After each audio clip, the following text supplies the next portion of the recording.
Alléluia. Est-ce que le cœur peut entonner le chant aux agneaux sans tout? Nous allons sanctifier le nom de Dieu en ces lieux. Je veux que de là où tu es, tu puisses, si tu peux, te lever et nous allons adorer la sainteté de Dieu en ces lieux.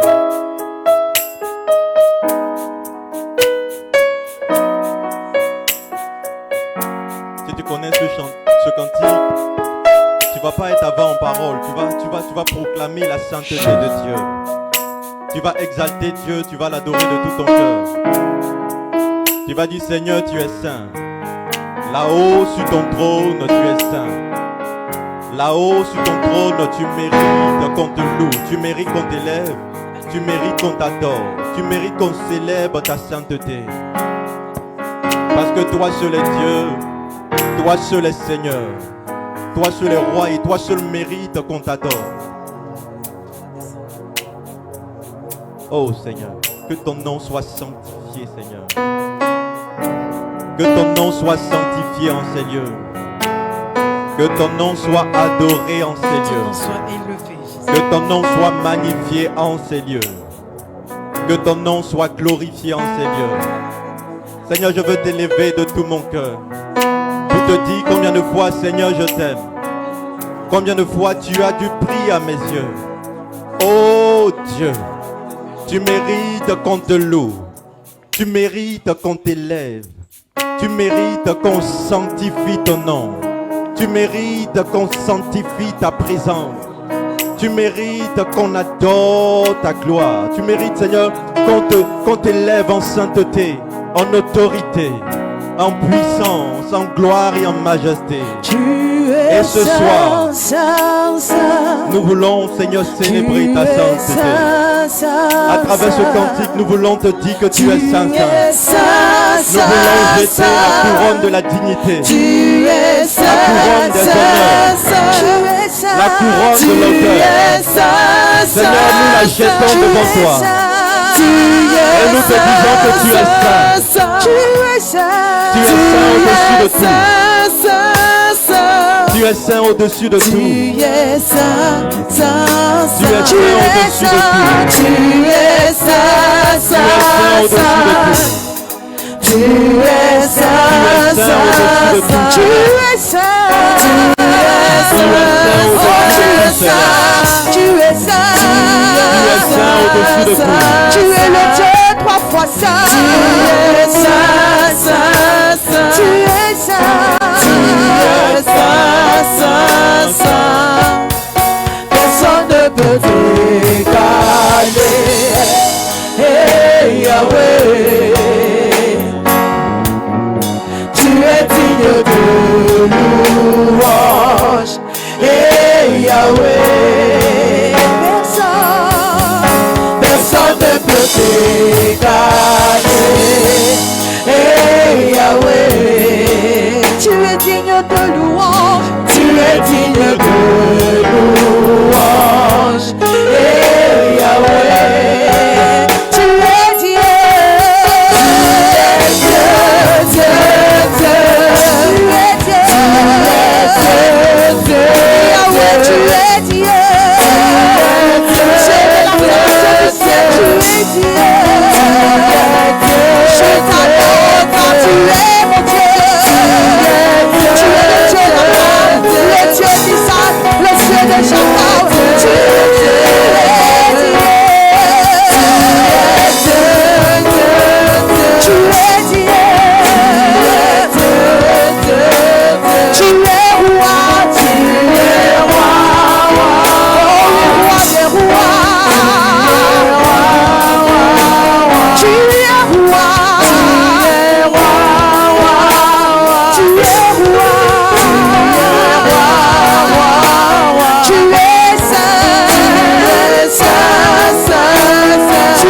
saint, saint. Tu es saint. Tu es saint, saint, saint. Tu es saint. Tu es saint, saint, saint. Tu es saint, saint, saint. Tu es saint, saint, saint, saint. Personne ne peut t'égaler. Hey Yahweh,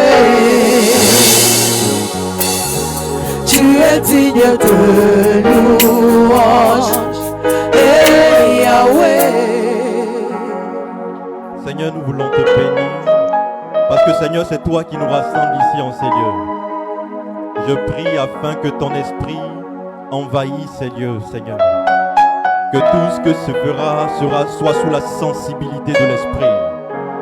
Saint-Esprit, donne-moi les mêmes prédispositions intérieures que Jésus avait. Et accorde à mon esprit d'être fidèle à ta parole. Saint-Esprit de Dieu, dispose les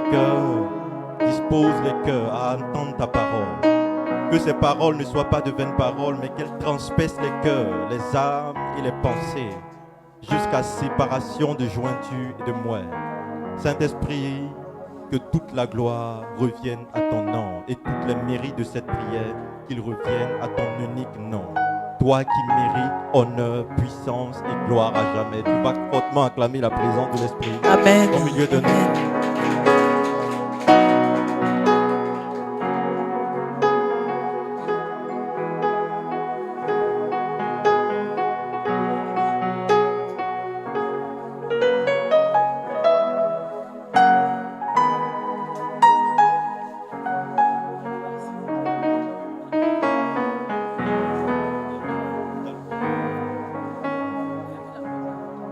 Alléluia. Alléluia. Quelqu'un va sourire au moins à son voisin, à sa voisine. Très rapidement. Alléluia. Alléluia. Je pensais que tu allais faire aussi à tes voisins de derrière. Amen. Amen. Amen. Qui est content d'être dans la prison de Dieu ce soir? Amen. J'aimerais saluer la résilience des uns et des autres, parce que ce n'était pas évident, la pluie est tombée, il y a beaucoup de personnes qui ont laissé leur maison pour venir dans la prison de Dieu. Ça prouve combien de fois tu aimes Dieu. Amen. Donc tu as fait un bisou très stratégique au Saint-Esprit. Amen, amen. Il n'a pas vu ton bisou. Hein? Amen, amen. Amen. Alléluia. Amen. Aujourd'hui, le privilège m'est donné de pouvoir partager avec vous ce thème. Amen.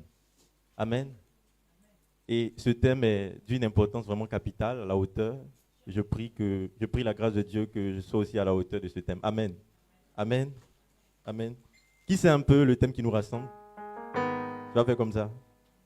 Amen. Vous êtes trop sérieux ici. Amen. Le Saint-Esprit aime l'humour. Amen. On peut afficher le thème très rapidement. Ça, c'est notre retraite.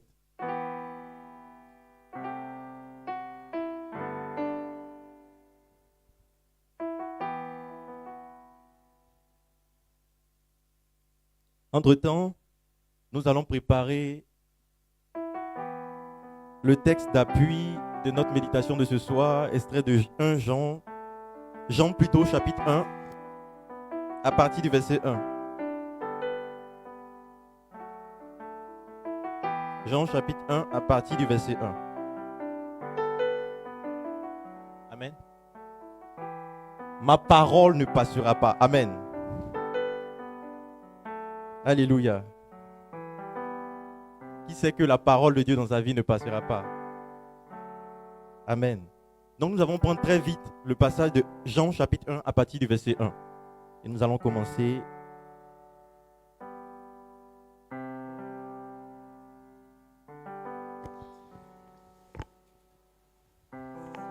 Amen. Jean 1, verset 1. Jean 1, à partir du verset à partir 1. du verset 1. Que dit la Bible? Au commencement était la parole. Au commencement était la parole. Et la parole était avec Dieu. Et la parole était avec Dieu.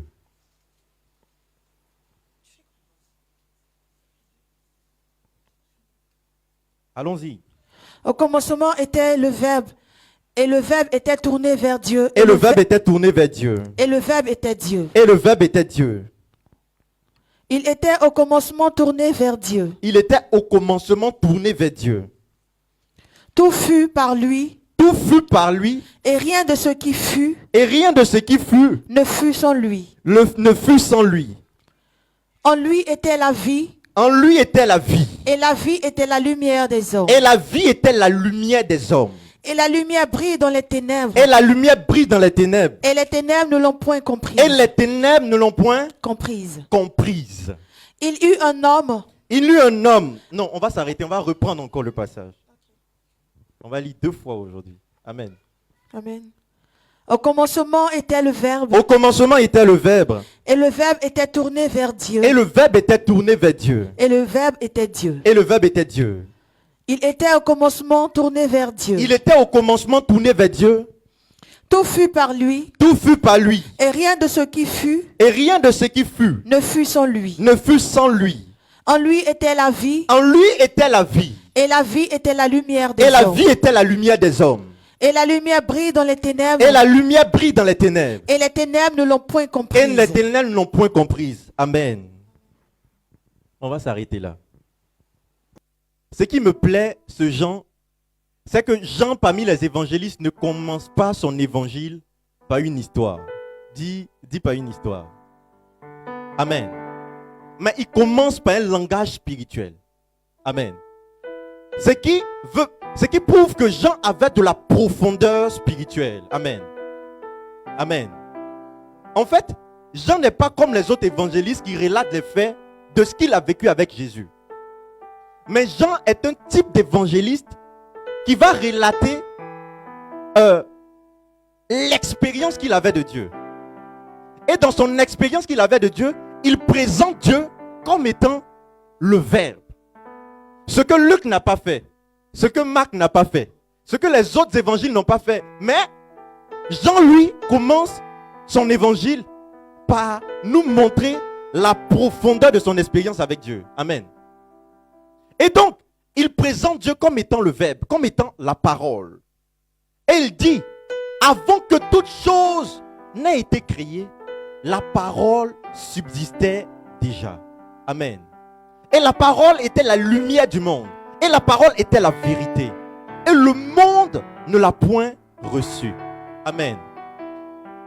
Cette parole dont Jean parlait, c'était Jésus-Christ de Nazareth. Amen. Jean ne présente pas Jésus comme étant un homme, c'est-à-dire Dieu fait homme. Mais il présente Jésus dans son caractère divin. Amen. Et il identifie Jésus à quoi? À la parole. Amen. Qu'est-ce que cela signifie? Or, la Bible déclare que nous avons été faits à l'image et à la ressemblance de Dieu.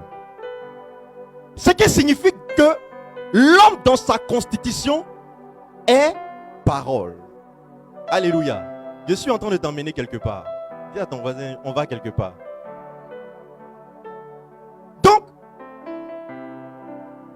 le Dieu qui nous a créés est identifié à la parole. Qu'est-ce que cela veut dire?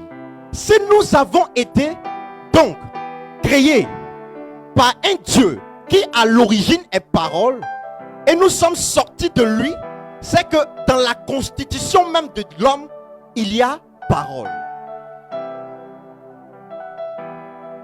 Voilà pourquoi c'est inadmissible pour une personne qui a fait l'expérience de Dieu de ne pas s'identifier à la parole. Donc tu ne peux pas dire que tu es chrétien. Tu partages la nature divine sans t'identifier à la parole de Dieu. Alléluia. Je suis en train de parler à quelqu'un.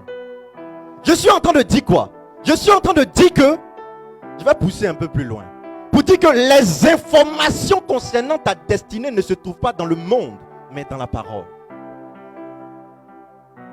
Il y a une chose que je sais, c'est que lorsque quelqu'un est créé, il y a un manuel. Lorsque une machine est créée, il y a un manuel d'utilisation de la machine. Et il y a un mode opératoire. Et tant que tu ne connais pas le mode opératoire de la machine, ni les fonctionnalités de celle-ci, tu ne pourras pas l'utiliser dans son plein potentiel. Voilà pourquoi certaines personnes sont en train de vivre une vie qui n'est pas la vie que Dieu a voulu pour eux. Pourquoi? Parce qu'ils s'identifient mal. Ils ne s'identifient pas à la parole éternelle de Dieu, mais ils s'identifient à ce que les circonstances de la vie leur présentent. Or, la Bible dit qu'au commencement était la parole. Et la parole était auprès de Dieu. Et la parole était Dieu. Elle est la lumière du monde et la vérité. Frères et sœurs, je suis en train d'aller plus loin pour te faire comprendre que si tu connaissais réellement qui était la parole par rapport à toi, tu aurais compris que tu es détenteur d'une lumière extraordinaire. Alléluia. Alléluia. Alléluia. Donc on va avancer un peu plus loin. Quand Dieu parle de sa parole, à quoi est-ce qu'il fait allusion? Dans la Bible, lorsque Dieu parle de sa parole, il parle de lui-même. Il parle de son verbe, donc de Jésus. Mais lorsqu'il parle de la parole, il parle de la parole par rapport à l'homme comme étant la nourriture de son esprit. Dis à ton voisin la nourriture de ton esprit. Alléluia. Alléluia. Voilà pourquoi dans Luc le chapitre 4, à partir du verset 4, la Bible dit quoi? Que l'homme ne se nourrira pas seulement de pain, mais de toute parole qui sort de la bouche de Dieu. Qu'est-ce que cela signifie? Cela signifie que, aux yeux des hommes, la parole n'est que verbe qu'on prononce. C'est-à-dire, comment je peux appeler ça? N'est que logos. Mais selon Dieu, la parole est nourriture spirituelle. Et la nourriture de ton esprit, c'est la parole de Dieu. Voilà pourquoi Jésus, lorsqu'il était au désert, ne pouvait pas avoir faim, parce qu'en lui, il est la parole. Donc, tant que son esprit était nourri, il ne pouvait pas avoir faim.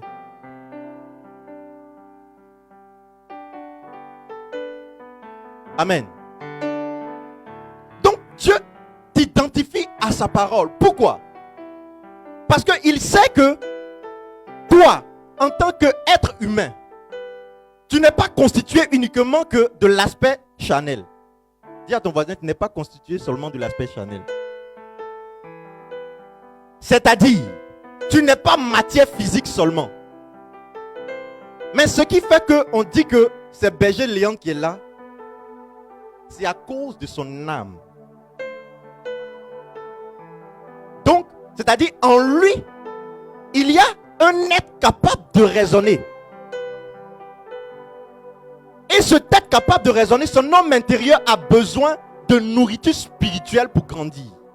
Amen. Voilà pourquoi il y a certaines personnes, on va dire, ah, celui-là, spirituellement, il est dur spirituellement. Ou bien, sa tête est dure. Quand on dit ça d'un homme, il faut savoir que spirituellement, il y a une certaine position d'autorité. Amen. Tu peux voir quelqu'un qui peut ne pas ressembler à quelque chose physiquement, mais spirituellement a du poids. Amen. Parce que lorsque dans le monde invisible, on te regarde, on ne te regarde pas toi en tant que matière charnelle, mais on regarde toi en tant qu'homme spirituel. Que vaut ton esprit? Qu'est-ce que tu vaux? Alléluia. Voilà pourquoi Paul, en 1 Pierre le chapitre 2, à partir du verset 3, de verset 2 plutôt jusqu'au verset 3, qu'est-ce qu'il va nous dire?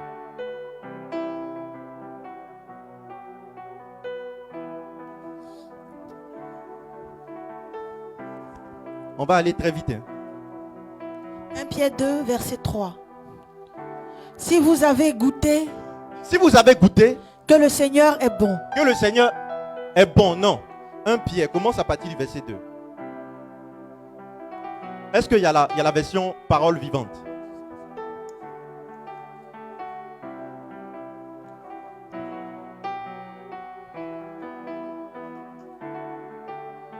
Allons-y en français courant si vous n'avez pas la version. Comme des enfants nouveau-nés. Comme des enfants nouveau-nés. Désirez le lait spirituel. Désirez le lait spirituel. Et pur. Et pur. Afin qu'en le buvant. Doucement. Dans la version parole vivante, on dit quoi? Désirez le lait spirituel. Sans mélange. Alléluia. Allons-y. Afin qu'en le buvant. Afin qu'en le buvant. Vous grandissiez. Vous grandissiez. Et parveniez au salut. Allons-y. En effet, vous avez constaté combien le Seigneur est bon. Combien le Seigneur est bon. On va descendre. Approchez-vous du Seigneur. Approchez-vous du Seigneur. La pierre vivante rejetée par les hommes. La pierre vivante rejetée par les hommes. Mais choisie. Et jugée précieuse par Dieu. Alléluia. Amen. Dans d'autres versions, on dit goûtez et voyez comme est bon le Seigneur. En d'autres termes, Dieu se déguste. Alléluia. Amen. En d'autres termes, on goûte Dieu à travers sa parole. Donc tu ne peux pas dire que tu veux toucher à Dieu sans toucher à sa parole. Alléluia. Alléluia. Voilà pourquoi Paul a dit désirez le lait pur et sans mélange. Pourquoi? Parce qu'il sait qu'il y a des informations contenues en toi qui dérangent le spirituel. Il y a des raisonnements qui se transmettent de génération en génération qui dérangent le Seigneur. Il y a certaines choses qu'ils ont imposées à la famille, une certaine mentalité, un certain truc, un certain blocage qui fait que vous vous identifiez à une façon de fonctionner qui fait que vous êtes bloqué à un statu quo. Et dans votre esprit, personne ne peut percer plus loin que ça. Et lorsque Paul dit désirer le lait pur, pourquoi? Parce que la parole de Dieu en toi a la capacité de te faire transcender tes limites. Alléluia. De te faire transcender tes limites. La parole de Dieu encore est vue comme quoi? C'est une substance spirituelle qui nous fait partager la nature de Dieu. Alléluia. La parole de Dieu n'est pas que test simple. Mais c'est une substance spirituelle qui nous fait partager la nature de Dieu. Amen. Amen. On va voir ça dans Luc chapitre 11, le verset 33 à 35. Aujourd'hui, on parle de la parole. Donc, tout ce qui est dit doit être justifié. Amen. On ne va pas parler comme ça dans le vide. Qu'est-ce que la Bible dit? Luc chapitre 11, à partir du verset 33, 34 et 35. Luc 11 à partir du verset 33. Que dit la Bible? Personne n'allume une lampe. Personne n'allume une lampe. Pour la cacher. Pour la cacher. Ou la mettre sous un seau. Pour la mettre sous un seau. Au contraire. Au contraire. On la place sur son support. Ok, allons-y. Afin que ceux qui entendent voient la lumière. Qui entrevoient la lumière. Ok. Tes yeux sont la lampe de ton corps. Okay. Si tes yeux sont en bon état, tout ton corps est éclairé. Mais si tes yeux sont mauvais, alors ton corps est dans l'obscurité. Ce n'était pas à ce passage-là dont je faisais allusion. Mais on va très vite. Je vais très vite vous orienter. Ok. Jean chapitre 11. Okay. C'est ça ici dans ma Bible. Jean 11. Jean 11. La même référence. Personne n'allume une lampe. Jean.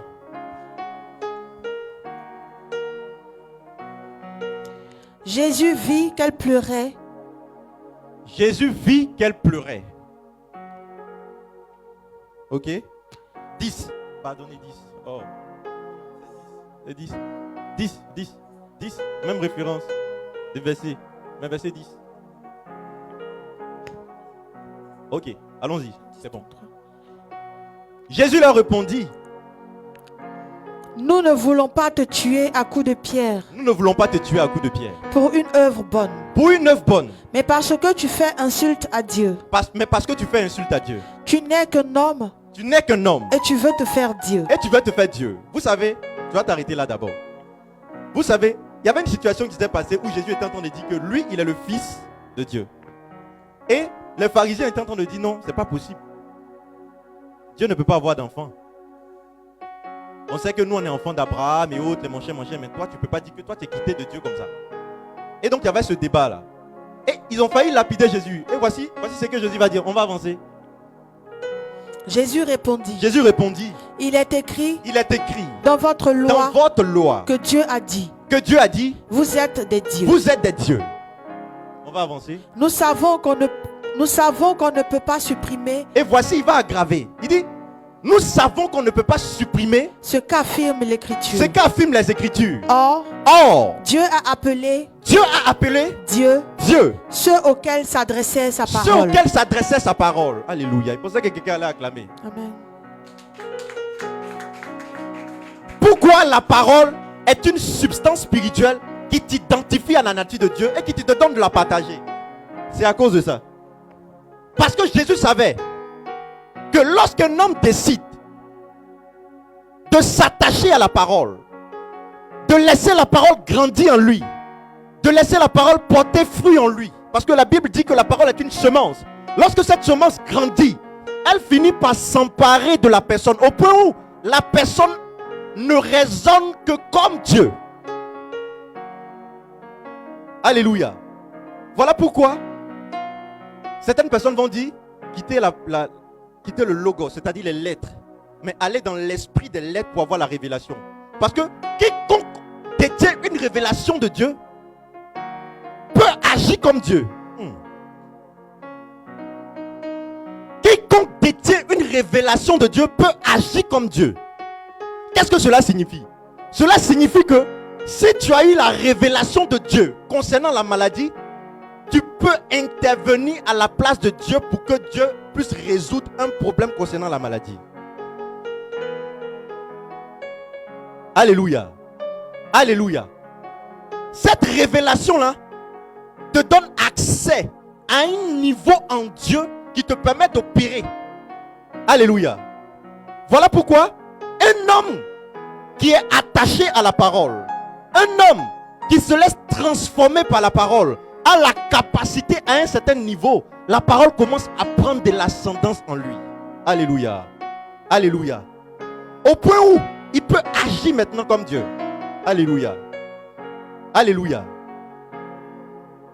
Voilà pourquoi les Juifs sont attachés à la Torah. Ils la méditent sans se détacher. Pourquoi? Pour être remplis de la parole.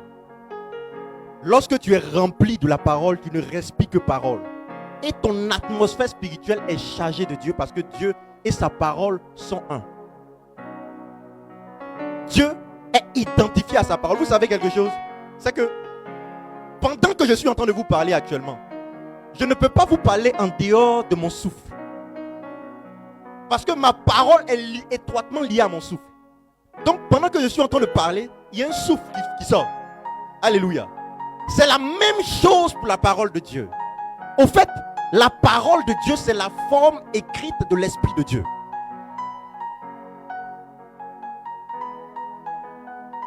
Lorsque Dieu parle, son souffle est en action.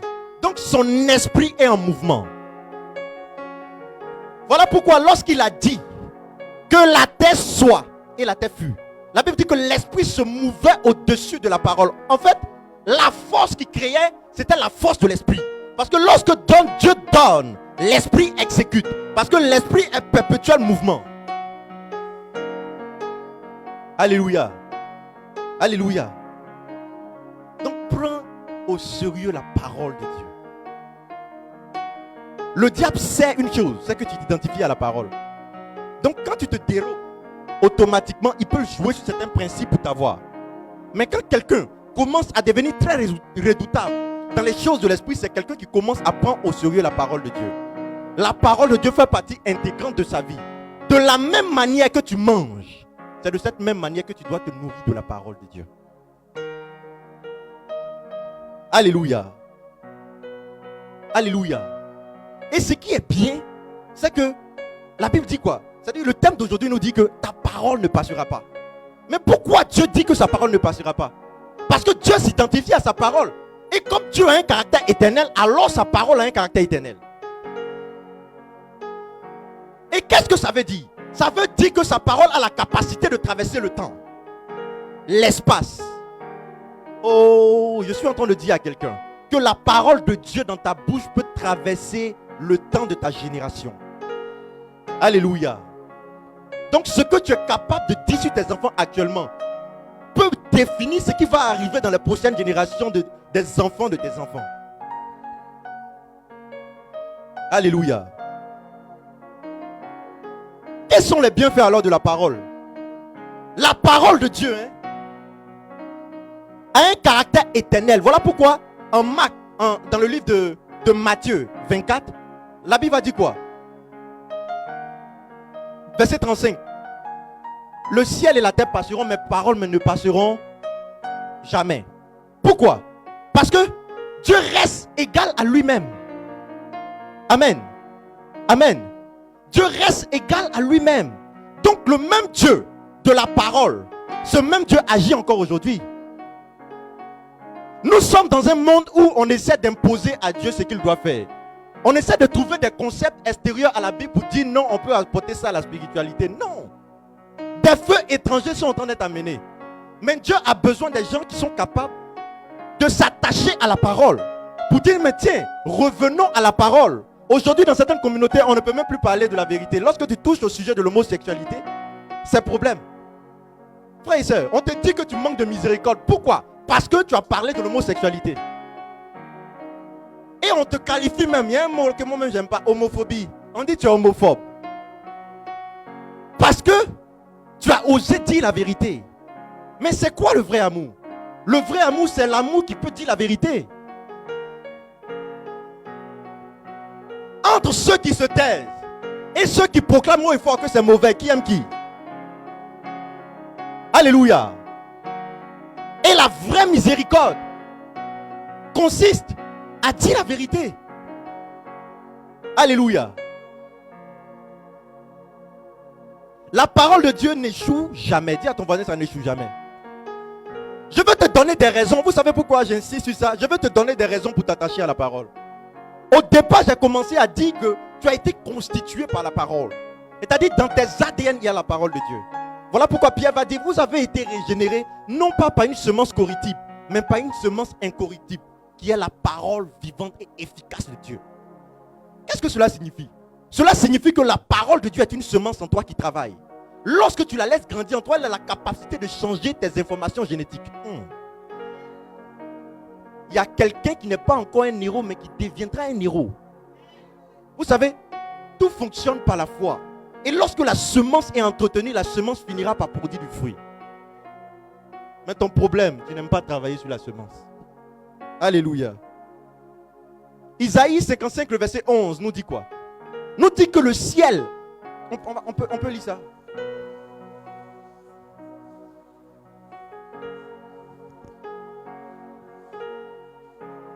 Allons-y.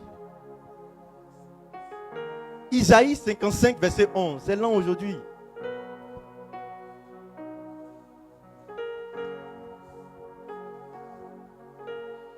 Ainsi se comporte ma parole. Ainsi se comporte ma parole. Du moment qu'elle sort de ma bouche. Du moment qu'elle sort de ma bouche. Elle ne retourne pas vers moi. Elle ne retourne pas vers moi. Sans résultat. Sans résultat. Sans avoir exécuté. Sans avoir exécuté. Ce qui me plaît. Ce qui me plaît. Et fait aboutir. Et fait aboutir. Ce pourquoi. Je l'avais envoyé. Je l'avais envoyé. Alléluia. Dieu fera aboutir sa parole dans ta vie.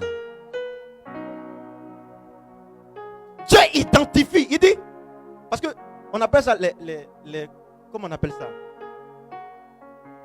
Un anthropomorphisme. C'est-à-dire, on prend des caractéristiques du vivant pour attribuer ça à des choses. C'est-à-dire, il dit à sa parole qu'elle est comme la pluie. De même que la pluie vient pour féconder la terre et fait sortir la semence de la même manière que sa parole ne peut pas tomber dans ta vie sans pouvoir avoir la conséquence de produire quelque chose. Qu'est-ce que Dieu est en train de nous dire? Dieu est en train de nous dire que sa parole est certaine pour nous. Mais pourquoi est-ce que tu te lamentes?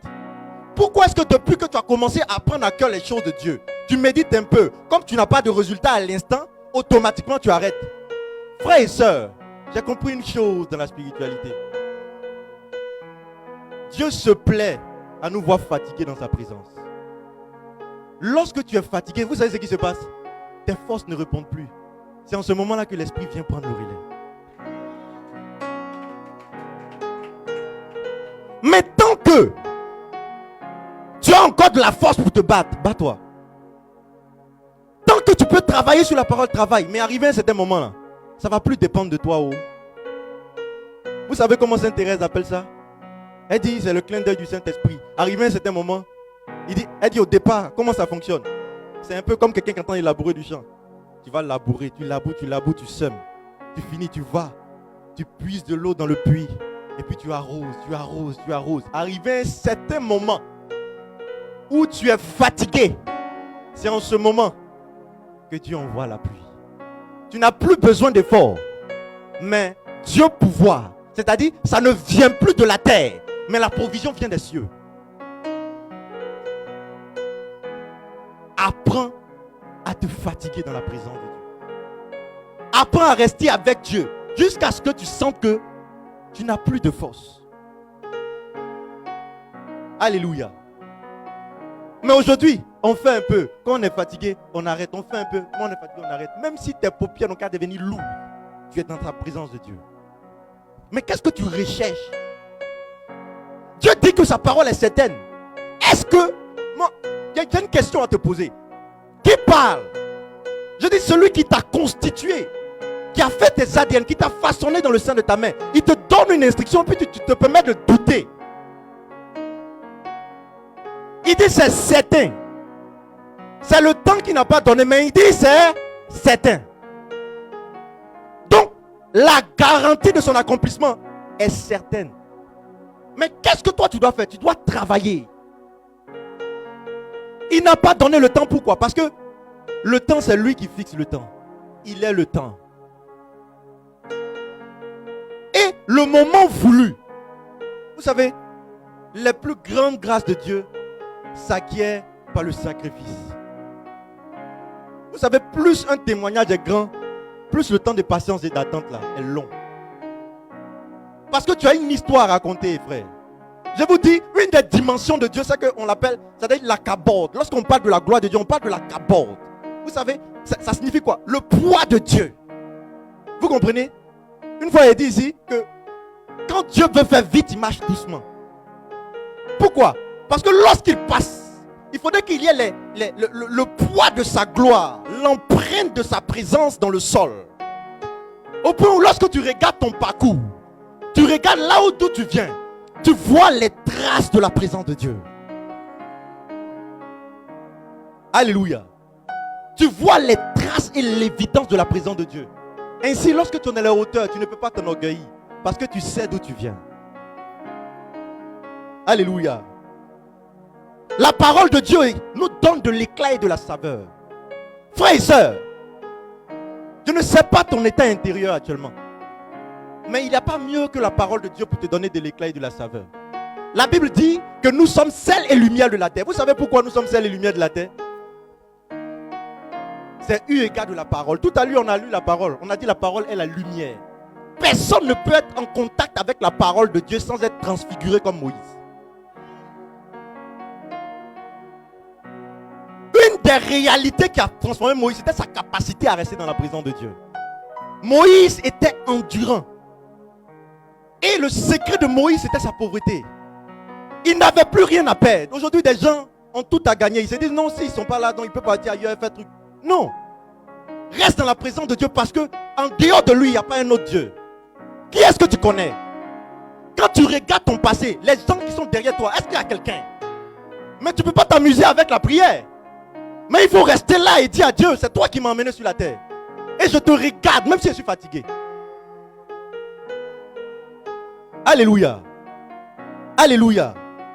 Et la parole de Dieu a ce caractère éternel. Cette parole te donnera de l'éclat. Tu ne peux pas être en contact avec la parole de Dieu. La méditer jour et nuit sans qu'on ne te regarde et puis on dit tu dégages quelque chose. Mais quand je te vois, je sens quelque chose. Comment est-ce que tous les jours tu peux être en joie? Cette joie que tu as n'est pas normale. Mais les gens ne savent pas que c'est le shalom du Saint-Esprit. Le Saint-Esprit donne la paix continuellement. Pas parce qu'il y a le bonheur, mais parce qu'il y a la présence de l'Esprit. Le problème du Saint-Esprit, il n'attend pas de te mettre dans l'opulence pour que tu ressentes la paix. Il te met dans la paix avant l'opulence. Alléluia. Parce que sa présence vaut mieux que tout. Amen. Ce qui faisait que Salomon était béni. Et dans la recherche de la sagesse, Salomon a dit qu'il préférait la sagesse. Lisez le livre de Salomon. Il a dit qu'il préférait la sagesse même par rapport à la lumière du jour. C'est-à-dire s'il fallait s'enfermer pour chercher Dieu jusqu'à ce qu'il retrouve, Dieu lui fasse grâce de la sagesse, il allait rester. La nourriture pour lui n'est rien. C'est-à-dire la saveur de ce monde, rien n'avait de saveur que la présence de Dieu. Ce que tu dois rechercher, c'est la présence de Dieu par sa parole. Comment est-ce que tu travailles sur la parole de Dieu au point où Dieu fait partie de toi? Tu respires la parole de Dieu. Le problème des gens, pourquoi est-ce qu'il y a des gens qui sont dépressifs? C'est parce que votre système de pensée, là, c'est les pensées du monde. Et puis vos problèmes vous donnent beaucoup de conseils. Alléluia. Ce n'est que les chrétiens seuls qui vont dire non, moi je suis chrétien. Mais attends, la dernière fois, il était en train de dire à Béziers, il dit aujourd'hui, je suis arrivé à un niveau où je pense que, pour moi, c'est des chrétiens là. Il a dit, il faut être en difficulté, puis on voit comment tu raisonnes. Si ton langage est un langage mondain, il a dit que tu n'es pas chrétien. Excusez-moi d'être dur, mais c'est la réalité. S'il y a les problèmes de la vie, et que la parole de Dieu n'est pas ce qui te conduit dans la résolution du problème que tu es en train de vivre, c'est que tu es encore païen. Les gens ne disent pas amen bien. Si ton système de pensée n'est pas phagocyté par la parole de Dieu au point où, quand on te touche, tu respires parole. Quand les situations arrivent, tu peux faire sortir un verset biblique qui justifie cette situation. Qui dit que voici ce que Dieu dit par rapport à la situation. C'est que tu n'es pas encore devenu chrétien. Quand la Bible dit, ne vous conformez pas au siècle présent. Lorsque la Bible parle du monde, on ne parle pas d'un style vestimentaire. On parle d'un système de pensée. Le monde, c'est un esprit. Voilà pourquoi on dit l'esprit du monde. L'esprit de ce temps. C'est une manière de vivre, c'est une manière de fonctionner, c'est un mode de vie qui n'est pas conforme à la pensée de Dieu. Mais tu ne peux pas dire que tu es chrétien. Et puis toi, ton système de vie là, c'est le système de vie des païens. C'est-à-dire quand toi on te regarde et puis on regarde un païen, il n'y a pas de différence. Qu'est-ce qui fait l'objet de tes pensées? Quand tu t'assois toi seul, comment est-ce que tu raisonnes? Lorsqu'une situation vient, comment est-ce que tu raisonnes? Si ton premier réflexe, c'est de dire non, comme ils m'ont fait ça là, il a réagi avec rancune, avec méchanceté, tu n'es pas encore devenu chrétien.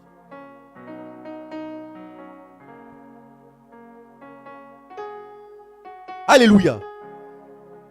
Alléluia. La parole de Dieu doit façonner notre esprit. Voilà pourquoi Paul dit, laissez-vous transformer par le renouvellement de votre intelligence afin de discerner ce qui est bien, agréable et puis parfait. C'est-à-dire, c'est un processus. Plus la parole grandit en toi, plus ton système de raisonnement là, Dieu phagocyte. C'est-à-dire, il enlève ce qui est mauvais là, au point où tu commences à discerner maintenant ce que Dieu veut, un peu, jusqu'à ce que tu n'auras plus de difficulté à dire Dieu m'a dit. Alléluia. Alléluia. C'est dans la parole de Dieu qu'on force notre esprit à connaître Dieu. Il y a beaucoup qui veulent écouter Dieu, mais ne veulent même pas être en contact avec sa parole. Mais c'est quoi tu as écouté? Il y a d'autres gens qui se permettent de dire que oh, dans la Bible on ne dit pas tout. Frères et sœurs, il y a tout ce qui contribue à ton épanouissement, à ta croissance dans la parole de Dieu. Alléluia. Tu veux être prophétique sans être en contact avec la parole de Dieu. Comment tu vas faire pour toi? C'est un esprit de divination qui en parle en toi. Alléluia. Il faut que la parole de Dieu habite en toi. Parce que c'est elle qui va te conduire. C'est Dieu qui va te dire, regarde l'expérience que tu vis là. Voici ce que Ézéchiel a vécu. Voici ce que telle personne a vécu. Et dans la Bible, tu te réfères à des passages bibliques qui disent ça. Alléluia. Alléluia.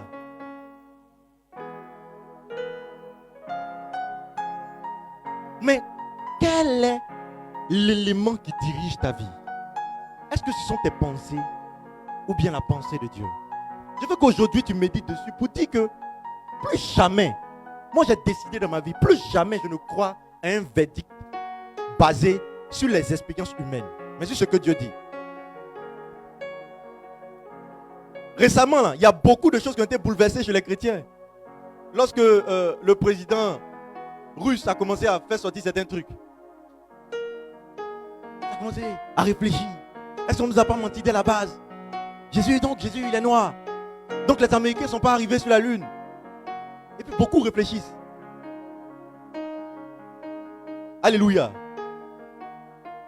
On dit la terre tourne et puis bon, ça effraie tout le monde. Non, la terre, non. Est-ce que ça tourne? Est-ce que la terre est ronde, la terre est plate? Alléluia. On dit, Josué a arrêté un système sur Gabaon. C'est-à-dire tout est bloqué. C'est Josué qui a fait ça. C'était un homme de même nature que nous. Il a arrêté tout un système. Mais est-ce que la parole est en toi? Alléluia. La parole de Dieu nous donne de l'intelligence. On va voir ça dans le psaume 119, le verset, comment on appelle ça, 130. Elle nous donne de l'intelligence. 119. En d'autres termes, voilà pourquoi la Bible dit ne sois pas sage à tes yeux. C'est-à-dire qu'il sait que quand toi seul tu vas t'asseoir là, et tes pensées vont te donner conseil. Et ne pense pas que toi tu es trop allé à l'école, tu as suivi des cours de leadership chrétien. Je dis leadership chrétien encore. Leadership, tu as lu les livres, je ne sais pas. Parce que le leadership enseigné dans le monde et puis le leadership que Jésus enseigne, c'est deux leaderships opposés. Le leadership chrétien est un leadership de service. Mais le leadership du monde est un leadership qui écrase. Parce qu'on est prêt à développer beaucoup de choses autour de nous pour écraser les autres, pour arriver en haut. Mais Jésus ne voit jamais ça. Et le vrai leadership, c'est ça.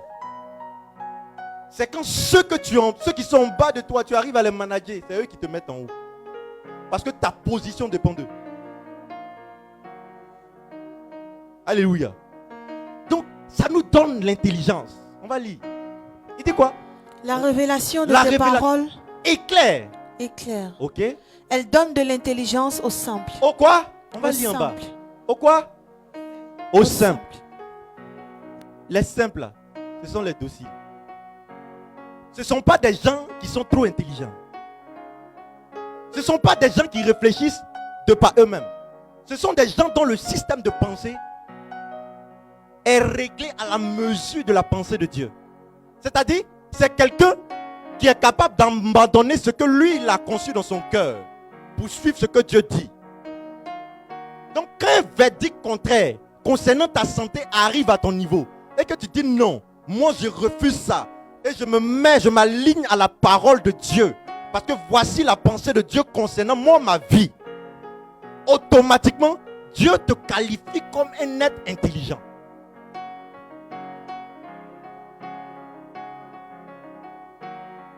Alléluia. Alléluia. Donc il y a certains trucs que tu ne dois pas accepter facilement. Alléluia. Que dit la parole de Dieu par rapport à la situation que tu vis? C'est là la vraie question.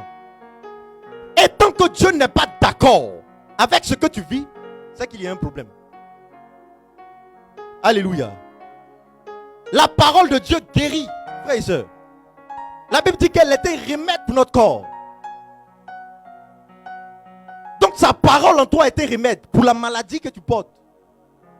Elle a la capacité de te guérir de tes blessures même intérieures. Là où la main des hommes ne peut pas arriver, la parole de Dieu peut arriver là-bas. Alléluia. Voilà pourquoi n'aie pas peur de t'appuyer sur la parole de Dieu. N'aie pas peur de laisser cette parole conduire ta vie. Moi j'ai une question à te poser. Depuis que toi-même tu gères, ça a donné quoi? Tu es fatigué un jour.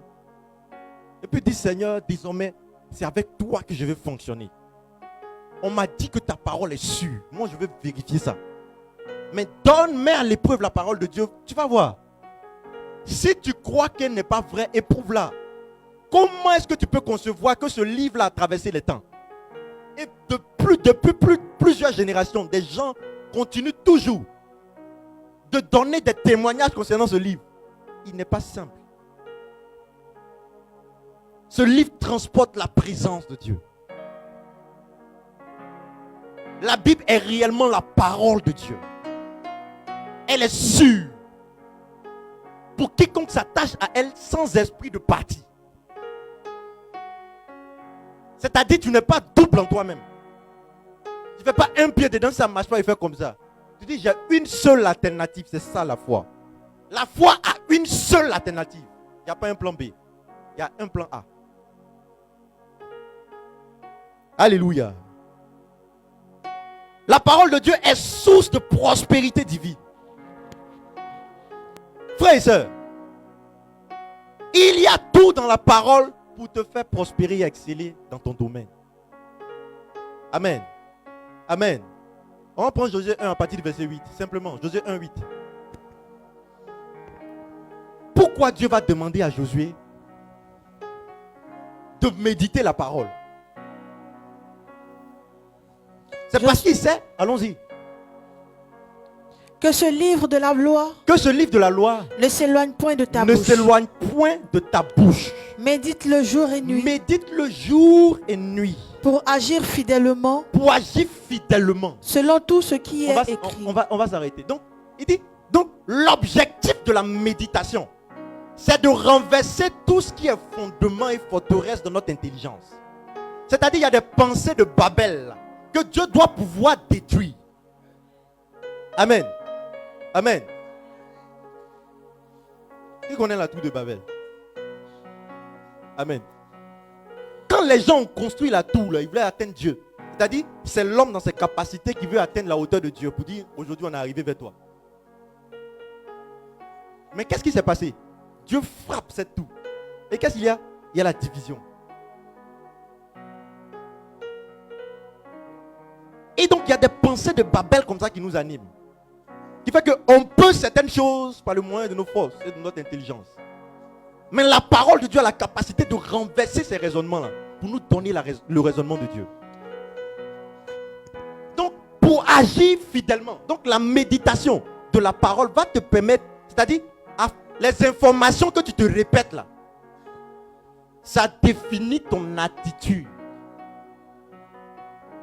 Et cette attitude-là va se refléter dans tes actions. Et ces actions-là vont produire forcément un résultat.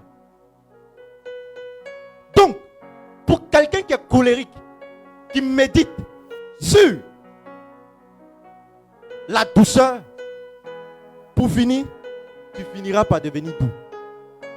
Parce que les informations bibliques que tu vas faire rentrer dans la parole de Dieu, que tu vas faire rentrer en toi là, vont finir par conditionner ta façon de marcher. Alléluia. Alléluia. On va avancer. Pourquoi Dieu nous adresse sa parole? Pour susciter en nous la foi, premièrement. Parce que l'objectif de Dieu, en nous adressant sa parole, c'est pour que il y ait le support de la foi en nous. Amen. Voilà pourquoi on dit que la foi vient de ce que l'on entend. Et ce que l'on entend vient de la parole de... Pas de la parole de Dieu, de la parole de Christ. C'est Christ qui a écrit, c'est pas Dieu. On a l'habitude de dire Dieu, mais c'est Christ. Amen. Amen. Et donc, cette parole-là va fortifier notre foi. Donc, le support de la foi, voilà pourquoi la foi, c'est pas simplement... C'est-à-dire que la foi n'est pas un contenu vide, au fait. Voilà. La foi n'est pas un contenu sans support. Le support de la foi d'un chrétien, c'est la parole de Dieu. C'est-à-dire que tu n'agis pas comme ça, mais tu agis en t'appuyant sur quelque chose. Voilà pourquoi toutes les résolutions que tu as prises dans la chair, là, tu as vu que ça n'a pas abouti. Parce qu'il n'y a pas support, il n'y a pas fondement. Quelqu'un qui construit une maison sans creuser fondation. Quand le vent vient, ça prend pour bâtir. Et donc, ta foi doit être basée sur la parole. C'est la matière spirituelle qui va te donner de l'ascendance. Amen. Donc, pour susciter en toi la foi, pour te conduire au salut. Parce que dans 1 Pierre chapitre 2, le verset 2 jusqu'au verset 3 qu'on a déjà lu, on dit désirer le lait spirituel. Pourquoi? Pour que tu puisses croître. Et lorsque tu crois là, il y a certains avantages de la croissance. C'est-à-dire que le Fils as droit à l'héritage. Et plus tu grandis spirituellement, plus les bénéfices de ta hauteur spirituelle se manifestent. C'est-à-dire, il y a certains combats que tu ne vas plus faire. Il y a certains efforts que tu ne pourras plus faire. Parce que tu es en train de grandir. Tu prends les moyens pour grandir. Donc, Dieu agrémente ta vie. La dernière fois, j'étais en train de dire à quelqu'un, je dis, il y a certaines situations qui te suivent là. C'est pas parce que, comment on appelle ça? C'est pas parce que elles ont envie d'être là. Hein. C'est parce que ton niveau de prière ne les entraîne pas à céder. Plus tu prends de la hauteur, plus il y a certaines choses qui sont obligées de te laisser. Il y a certaines situations de ta vie là, c'est parce que tu ne pries pas assez. Alléluia. Je vous ai parlé de l'histoire du lègue et du corbeau. Quand l'aigle veut se battre avec les corbeaux, il prend de la hauteur. Parce qu'il sait qu'arrivé à un certain moment, l'atmosphère de la hauteur, il ne supporte pas. Donc il y a certains petits corbeaux qui te suivent là. C'est parce que tu n'as pas encore pris de la hauteur dans la prière. Alléluia. C'est parce que tu n'as pas encore pris de la hauteur dans la prière.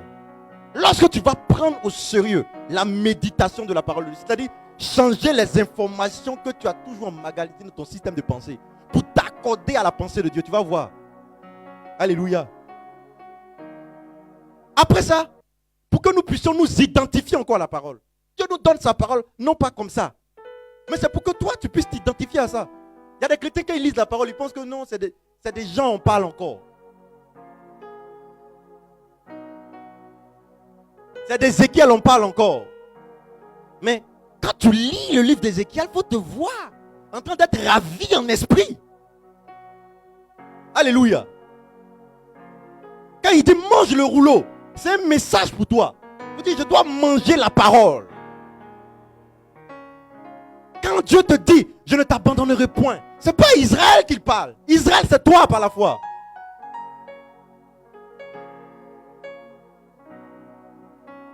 Lorsqu'il dit la stérile enfantera 7 fois, il n'est pas en train de parler de la stérile d'autrefois, il parle de la stérile de maintenant.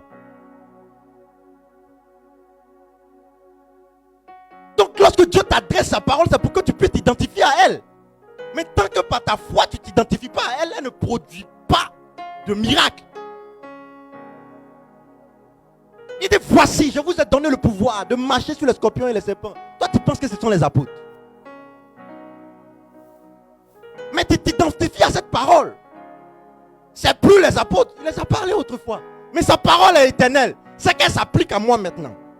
C'est ça la foi. Alléluia. C'est ça la foi. Donc Dieu te donne sa parole pour que tu puisses t'identifier à elle. Alléluia. Alléluia.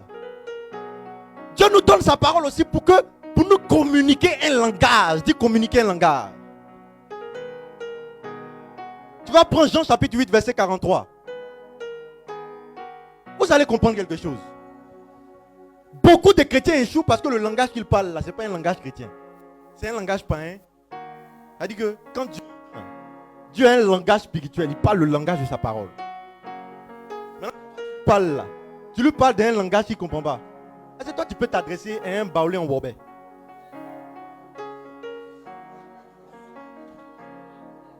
Alléluia. Alléluia. Alléluia. Et l'objectif de la Pentecôte, c'était quoi? C'était de communiquer aux apôtres un langage commun. Pourquoi? Parce que la parole en eux avait la capacité de permettre à ce que tous ceux qui étaient autour d'eux là, même s'ils sont d'horizon, puissent les comprendre dans leur langage. Et qu'est-ce que ça produit? Des miracles. Donc tant le langage est quelque chose de très essentiel. Donc tant que le langage que tu utilises n'est pas le langage du ciel, il y a un problème. Et lorsqu'il t'adresse sa parole, c'est pour que tu aies un langage. Pourquoi tout le monde est en train de pleurer que c'est dur et puis toi aussi tu pleures? C'est vrai. 2 jours là, problème financier là. Non. C'est une réalité que tu vis, il n'y a pas de problème. Mais ne t'identifie pas à ça. Parce que Dieu n'a pas dit ça à ton sujet. Les gens sont en train de parler de oh c'est dur. On renvoie beaucoup les gens dans l'entreprise là-haut. Et puis toi, tu t'identifies aux gens qui peuvent partir. Si tu vas partir là, c'est que Dieu veut te faire partir. Et puis il te réserve mieux encore. Mais, si on doit procéder par un processus légal, tu seras la dernière personne à partir. C'est comme ça que tu réfléchis. Alléluia. Alléluia. Vous savez, frères et sœurs, il n'y a pas d'option pour les chrétiens maintenant là, de ne pas aspirer à la puissance de Dieu par sa parole. Parce que la parole de Dieu, la Bible dit quoi? Elle est la puissance de Dieu pour quiconque croit. La parole a fait ses preuves dans le temps. Ce n'est pas aujourd'hui là, à ton tour là, que toi et Dieu vous avez échoué. Alléluia. On va continuer. Pourquoi ne comprenez-vous pas mon langage? Pourquoi ne comprenez-vous pas mon langage? Il s'adresse aux pharisiens. Il dit quoi? Pourquoi ne comprenez-vous pas mon langage? Oui. Parce que vous ne pouvez écouter ma parole. Waouh. C'est-à-dire que lui-même il donne les raisons pour lesquelles les gars n'arrivent pas à le comprendre. C'est à cause de quoi? C'est un cas de langage. Il parle un langage spirituel à des hommes qui sont charnels. Voici le problème de beaucoup. Dieu vous adresse sa parole spirituelle, mais vous prenez un raisonnement charnel pour comprendre un raisonnement spirituel.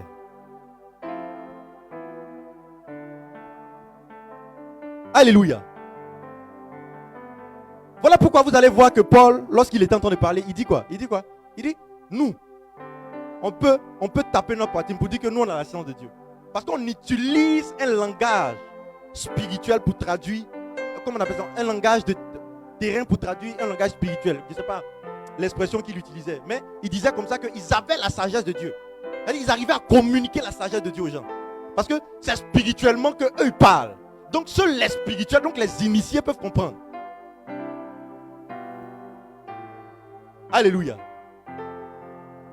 Tu ne comprends pas le langage de Dieu parce que tu ne prends pas les moyens pour prier. Sinon, si tu pries là, il nous a promis le Saint-Esprit. Quelqu'un que tu négliges à tout bout de champ. Parce que tu ne sais pas que la parole et l'esprit sont un. Si tu savais que l'esprit là, il n'habite plus au ciel, détrompe-toi. Il est sur la terre ici. Et puis dans ton cœur. Oui, oui. Ça a l'air d'être banal, mais c'est la réalité. Mon Dieu m'a fait comprendre ça. Donc moi, une fois j'étais en train de prier, Dieu m'a dit, à la Pentecôte là. Il dit, Jésus est venu physiquement. Il dit oui. Il dit, il est reparti, non. Il a promis quoi? Le Saint-Esprit.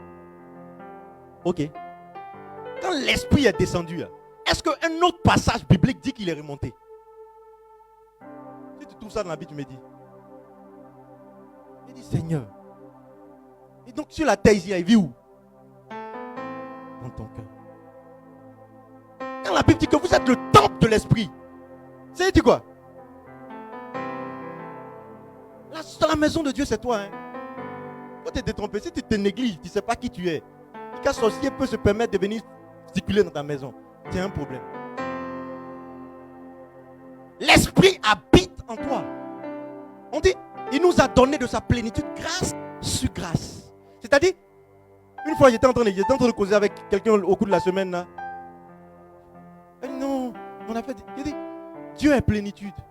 En Dieu, il n'a pas de mesure. S'il se donne, il se donne tout entier. Jésus ne s'est pas donné à moitié sur la croix. Il s'est donné tout entier.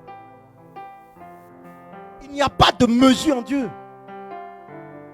Quand tu penses qu'il s'est donné, là, il a réservé, il a mis un pied dans ton cœur et puis un pied au ciel. Il est réellement là avec toi. Mais ton problème là, c'est que tu es têtu. Et puis l'esprit ne collabore qu'avec les personnes dociles. Voilà pourquoi David pouvait dire que l'Éternel est mon berger. Parce que lui, il a accepté d'être mouton. Maintenant, toi tu es bouco. Et puis tu dis que l'Éternel est ton berger. Quand lui-même il te regarde, là, il y a un problème. Amen. Tu comprends? Donc lui il a accepté, il est mouton. Il y a des gens qui ont dit ils sont. Amen. Amen.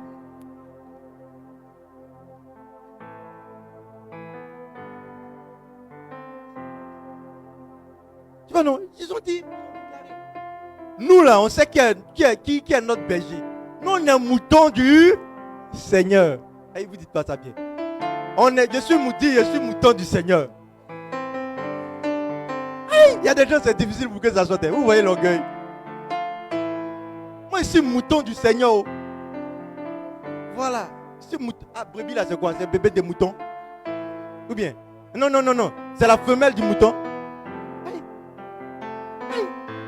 Non, il y a des gens qui ont problème avec ça. Hein. Vous voyez l'orgueil. Tout ça là, c'est dans mouton. Là. Non, nous on est mouton. Je suis mouton du Seigneur.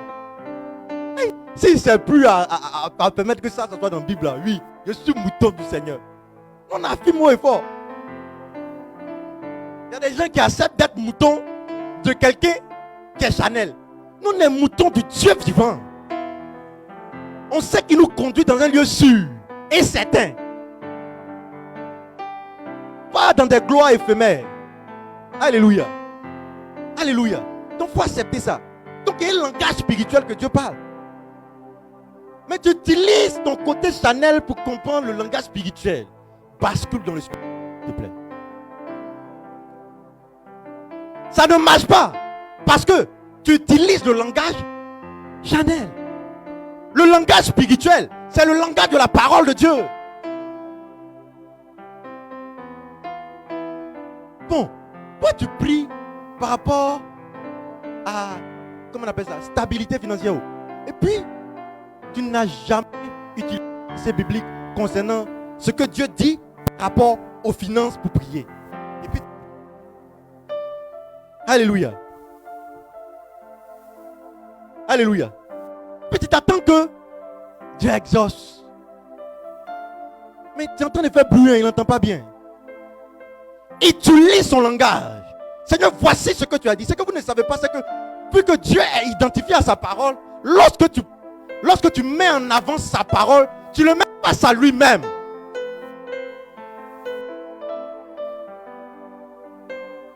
Est-ce que quelqu'un peut se nier lui-même? C'est-à-dire que c'est un malhonnête. Dieu n'est pas malhonnête, il est responsable. Et parce qu'il ne peut pas se renier lui-même, il est obligé d'exécuter. Alléluia. Alléluia. Maintenant, on va rentrer dans notre dernière partie. Comment faire pour que ça bouge? Comment travailler avec ça? Pour que la parole éternelle de Dieu nous influence au quotidien. Amen. C'est ce qui est important. D'abord, première chose, il faut dire à ton voisin la consécration de la bouche. Jérémie 15, 19. Amen. Les gens veulent dire la parole de Dieu sans toutefois consacrer leur bouche pour de bonnes choses. Amen. Allons-y. Jérémie 15, 19. Vous allez comprendre ce que Dieu a dit à Jérémie. Ce que Dieu a dit à Jérémie est fort. Vous allez comprendre. Pourquoi c'est important. Et puis, Jacques va appuyer ça. Il dit quoi? Jérémie 15, 19. Ok. C'est pourquoi. Ainsi parle l'Éternel. Tu te rattaches à moi. Je te répondrai. Et tu tiendras devant moi. Si tu sépares ce qui est précieux. Allons-y doucement. Si tu sépares ce qui est précieux. De ce qui est vil. Tu seras comme ma bouche. Donc mon prophète. Allons-y. C'est à eux de revenir à toi. Bon, il faut laisser ça là. Amen. C'est ce que je voulais là qui est en haut. Amen. Il dit si tu ne sais pas ce qui est précieux de ce qui est vil. C'est-à-dire c'est dans ta bouche là. Tu as la capacité de sanctifier même le nom de Dieu. Tu ne mets pas ta bouche n'importe où. Au lieu de prendre pour méditer, tu prends pour parler de tout le monde au quartier. C'est-à-dire que toi tu es dans tous les guerres. C'est-à-dire quand tu prends quelqu'un comme ça du haut jusqu'au bas, tu le décortiques toi seul. C'est un problème. Lorsque ce qui est vil de ce qui est précieux ne sont pas séparés, ce qui est précieux dans ta bouche, c'est la parole de Dieu. Mais comment tu peux mélanger la parole de Dieu avec les mauvais, toutes les injures? Il y a des gens, c'est facile pour insulter les gens. Hein? Hey, même quand on va quitter ici, il y a des gens qui ont marché sur le pied. Tu vas savoir que le gars, il y a des certains niveaux de sa vie, il n'est pas converti. Il te prend du haut jusqu'en bas, il te lave. Il dit, demain, viens faire encore. Alléluia. Demain, viens faire encore. Est-ce que moi là, tu connais ma bouche? Alléluia. C'est pas chrétien. Dis à ton voisin, c'est pas chrétien.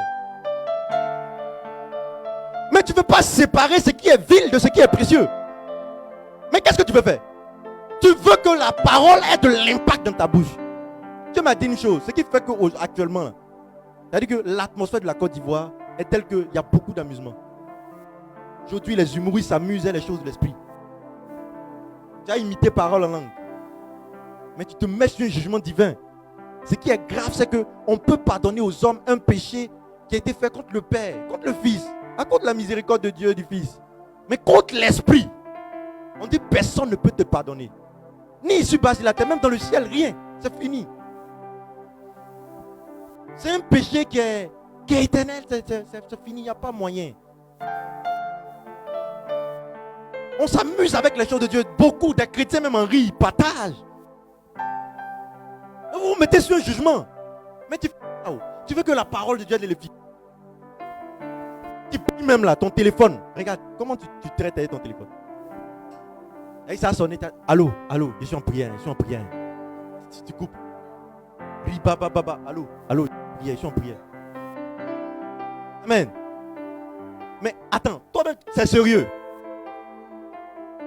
Prier est tout un acte dangereux pour que tu puisses traiter ça comme un acte banal. Mais quand Dieu te voit comme ça, les anges sont étonnés. Il sait qui lui là? C'est plaisanter. Mais quand tu dis Seigneur, il dit non, lui il plaisante. Michel dit non, c'est le même plaisanter. On attend un peu. Si c'est sérieux, on vient. Amen. Parce qu'au fait, tu n'as pas réussi à dissocier ce qui est vil. Il y a des choses qui n'ont pas d'importance. Il y a des choses qui ont pris de l'ascendant dans ton cœur. Allez, la parole de Dieu n'a pas place intégrante dans ta vie. Mais toi, tu veux voir Dieu agir pour toi. Non. Ce qui est précieux et puis ce qui est vil, là, tu n'as pas encore dissocié. Lorsque tu dissocies ça, il y a tes priorités. Tu sais quand tu dois t'amuser. Quand tu dois éteindre ton téléphone pour prier copieusement. Parce que la prière est un acte sérieux. Quand tu dis notre Père, c'est que ma fille a crié. Moi je dis la bouche, Jésus, tu as dit ce slogan. Jésus, Marie, Joseph. Dès que tu es effrayé. Alléluia. Oh, quand tu vois les Hébreux, le nom de... Tu sais la différence entre les Hébreux et nous, c'est qu'eux, ils n'ont pas la possibilité d'appeler Dieu leur Père. Ils disent pas ça. Ils disent pas ça. Le chrétien, non, on peut... Jésus a cassé les barrières. Il dit qu'il n'y a plus de séparation entre le Saint des Saints et le Saint. On peut approcher Dieu, on peut faire tout à Dieu, Jésus. Toi. Mais eux, ils sont obligés de trucs. C'est le grand prêtre a la possibilité de dire une fois durant toute l'année prononcer le nom de Yahweh. Parce que le nom de Yahweh est saint. C'est sacré. Tu dis ça comme ça. Tu dis au nom de Jésus. Le gars il va pas parce que le nom de Jésus dans ta bouche est faible. Toi-même tu ne sanctifies pas ce nom. Tu ne sais pas ce qui est vil de ce qui est précieux. Alléluia. Donc il y a ça premièrement. La seconde chose c'est quoi? La seconde chose c'est les déclarations de foi. Hébreux 11 chapitre 3. Hébreux 11 3. On va aller rapidement. On va pas dire déjà fini. On va aller rapidement. On va commencer à prier. Hébreux 11 3. Hébreux 11 3.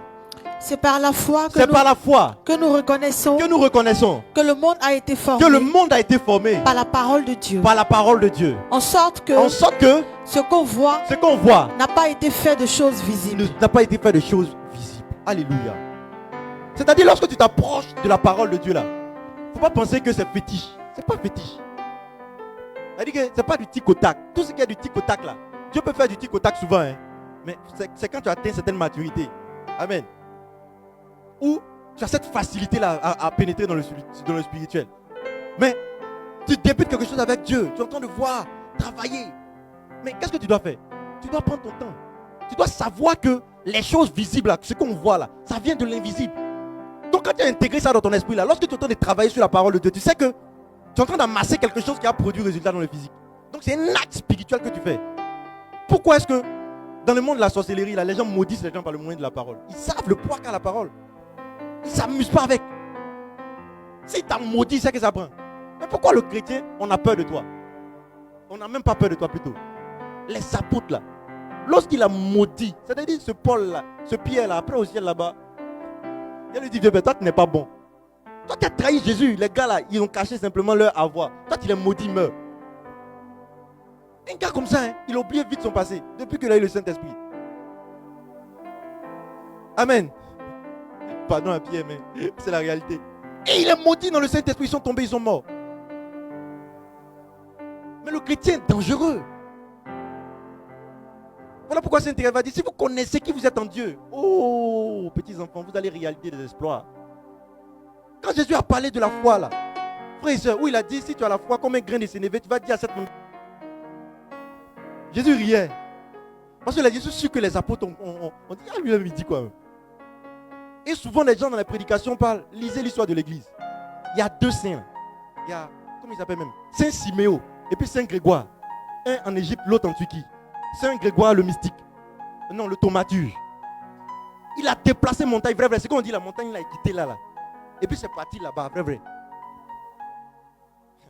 Parce que c'est un jeu. La Bible est réelle. Ce que Dieu dit est vrai. Peut-être même Dieu, même quand il était en train là, il ne pensait même pas à ses apôtres. Il dit, je pense aux futurs fous qui vont naître devant là-bas.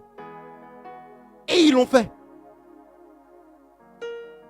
Aujourd'hui en Hongrie, il n'y a pas de serpent. Vous savez pourquoi?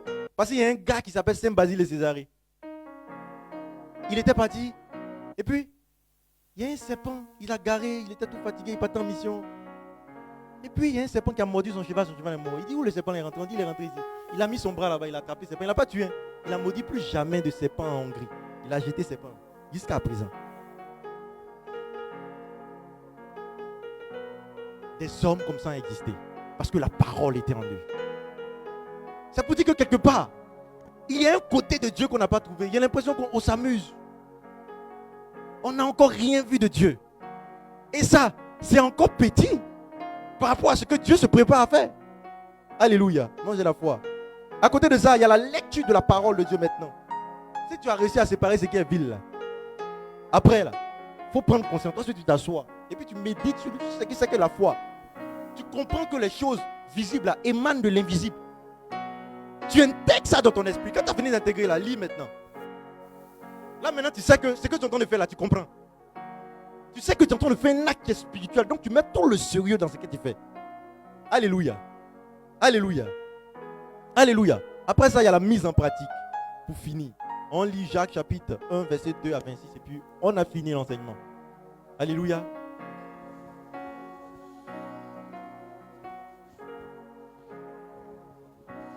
Jacques 1, verset 2. Mes frères. Verset 21 jusqu'au verset 26.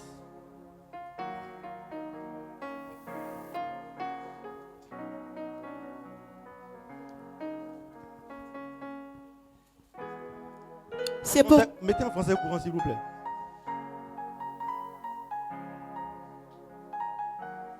En français courant. Voilà. C'est pourquoi rejetez tout ce qui salit.